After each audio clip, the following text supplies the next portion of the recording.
आपकी एक्सरसाइज का अगला क्वेश्चन है √5 का संख्या रेखा पर निर्धारण कीजिए। लेकिन इससे पहले हम √2 के बारे में बताएंगे कि √2 को संख्या रेखा पर कैसे हम ड्रा करेंगे। और इससे भी पहले इसका कुछ बेसिक है वो आपको समझना पड़ेगा, और वो क्या है, पाइथागोरस प्रमेय। ये आप कक्षा 7 में भी पढ़ चुके हैं, एक बार रिकॉल कर लेते हैं। यह प्रमेय एक समकोण त्रिभुज में लगाई जाती है। समकोण त्रिभुज, और समकोण त्रिभुज मतलब जिस त्रिभुज का एक कोण 90 डिग्री हो, जिस त्रिभुज का एक कोण कितना हो, 90 डिग्री हो, उस त्रिभुज में ये प्रमेय लगाई जाती है। अब मान लीजिए आपका कोई त्रिभुज है ABC, इसका एंगल भी 90 है।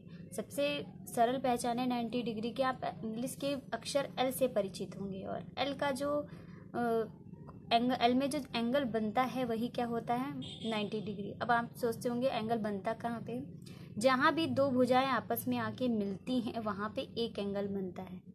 वो 90 से छोटा भी हो सकता है, 90 से बड़ा भी हो सकता है, 90 के इक्वल भी हो सकता है।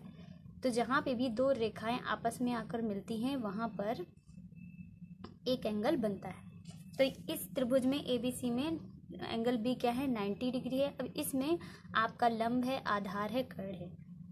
जो बेस होता है, जो जब नीचे होती है उसे कहते हैं आधार, और 90 डिग्री का जो कोण बनाते हुए खींची जाती है उसको कहते हैं लंब, और जो सबसे लंबी रेखा होती है उसको कहते हैं कर्ण। अगर सिंपल तरीके में कहें तो 90 डिग्री के सामने वाली जो रेखा होती है वही क्या होती है, कर्ण। इसमें इसका फॉर्मूला होता है कर्ण स्क्वायर इज इक्वल टू लंब स्क्वायर प्लस आधार स्क्वायर, ये इसका फॉर्मूला होता है। अब आप देख लीजिए कि √2 का निर्धारण कैसे करना है।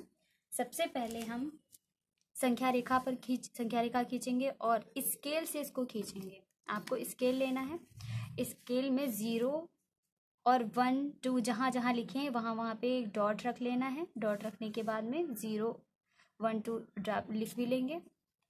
इसके बाद में आपको 0 से 1, क्योंकि 1 + 1 कितना होता है, 2। इसका मतलब आपको आधार और लंब दोनों कितना सेंटीमीटर रखना है, 1 सेंटीमीटर रखना है। तो हमारा आधार यहाँ से यहाँ तक हो गया। इसको हम अलग कलर से शो कर रहे हैं। इसमें मैंने पेन इसलिए लिया है ताकि ये आपको दिखाई दे, आप पेंसिल ही यूज़ कीजिएगा। यहाँ से हमने यहाँ तक की जो डिस्टेंस है वो हमारी कितनी हो गई, 1 सेंटीमीटर। अब इस पर हम चांदी की सहायता से 90 डिग्री यहाँ पर 1 पर ड्रॉ कर लेंगे। 90, ये आपका 90 शो कर रहा है, उसी के जस्ट सामने ये हो गया आपका 90 का। अब आप जब ऐसे रेखा खींचें तो हमेशा याद रखें कि आपको आधार भी क्या रखना है, 1, और लंब भी क्या रखना है, 1। तो यहाँ पे हम आप 1 सेंटीमीटर ही ड्रॉ करेंगे। तो ये हमारा हो गया 3 से 2 तक 1 सेंटीमीटर। इसको इस बिंदु से मिला देंगे। इसको हम दे देते हैं A नाम, इसको हम दे देते हैं B नाम। इसको हमने स्केल की सहायता से मिला दिया। अब ये है आपका 90 डिग्री। आपको पता है ये डिस्टेंस आधार कितना है, इसका स्केल से बताते हैं। इसका आधार है 1 सेंटीमीटर, और इसका जो लंब है वो भी कितना है, 1 सेंटीमीटर। इसमें जरा पाइथागोरस लगाइए और OA निकालिए।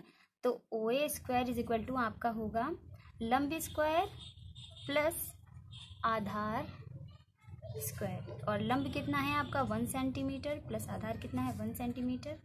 OA स्क्वायर 1 को जब हम इसका स्क्वायर ओपन करके ऐड करेंगे तो ये आएगा 2, और इधर से जब हम स्क्वायर हटाएंगे तो दूसरी तरफ, बराबर के दूसरी तरफ ही किस में चला जाएगा, रूट में। तो ये हमारा आ गया √2, यानी कि ये जो डिस्टेंस है ऊपर वाली डिस्टेंस क्या है, √2। लेकिन इन्होंने क्या कहा है कि संख्या रेखा पर निर्धारण कीजिए। ये तो संख्या रेखा से ऊपर है, हमें संख्या रेखा पर यहाँ बताना है कि √2 कहाँ है। तो हम क्या करेंगे, जो आपका 0 है उस पर आपको रखना है प्रकार की नोक, और जो आपका A पॉइंट है वहाँ पे आपको पेंसिल ले आनी है, पेंसिल की नोक। तो यहाँ से हम इतना डिस्टेंस ले रहे हैं और इसको हम यही OA डिस्टेंस, चाहे हम इधर खींचें चाहे हम इधर खींचें, ये डिस्टेंस क्या रहेगी बराबर, क्योंकि ये त्रिज्या है। प्रकार में जो प्रकार की नोक और पेंसिल के बीच की जो डिस्टेंस होती है वो उसकी त्रिज्या कहलाती है। तो ये हमारा कहाँ जा रहा है संख्या रेखा पर, 1 के बाद में, और यही पॉइंट इसको हम मान लेंगे P, और यही P बिंदु ही √2 है। कौन सा बिंदु है? √2। अब ये आपका संख्या रेखा पर भी आ गया। अब अगर आपको कह दिया जाए कि √5 का निर्धारण कीजिए, तो अब आप बेस कितना मानेंगे? यहाँ पे तो हमारा बेस आधार जो था 1 सेंटीमीटर था, यहाँ √5 पे हम आधार कितना लेंगे? जितना भी ले वो 1 में ऐड किया जाएगा, यानी कि हमेशा जो ऊपर लाइन खींची जाती है वो 1 सेंटीमीटर ही खींची जाएगी, आधार आपका बढ़ सकता है। तो हम क्या करेंगे, 1 में कितना ऐड करें कि 5 आए, तो 1 में हम 4 ऐड करें तो 5 आएगा। और 4 किसका स्क्वायर होता है? इसको स्क्वायर फॉर्म में चेंज करना होता है, हमें लाना क्या है √5। इसको स्क्वायर फॉर्म में चेंज करेंगे तो हमारा आएगा 1 + 2 का स्क्वायर, तभी तो आएगा हमारा 5। तो ये 2 आपको खींचना है अब संख्या रेखा पर, यानी कि जो आधार है वो आपको कितना खींचना है, ये वाला 2। ठीक है, अब आप आधार 2 खींचेंगे। एक बार सिंपली हम बता दे रहे हैं कैसे। आप आधार अब 0, यहाँ पे 1 है आपका, यहाँ पे 2, तो आपका आधार अब इतना रहेगा। और बिंदु 2 पर आप 1 सेंटीमीटर ड्रॉ करेंगे तो ये आपका B हो जाएगा, इसको A मान लीजिएगा और इसको मिला दीजिएगा, ये आपका कितना आ जाएगा √5। अब वही फिर प्रोसेस कीजिएगा, प्रकार की नोक यहाँ, पेंसिल यहाँ, और इसको इधर से संख्या रेखा पर मिला दीजिएगा, यही आपका क्या आ जाएगा, इसको आप मान लीजिएगा P या Q, और यही आपका हो जाएगा √5। इतना करके आप हमें फ़ोटो सेंड करेंगे, उसके बाद हम कॉपी चेक करेंगे।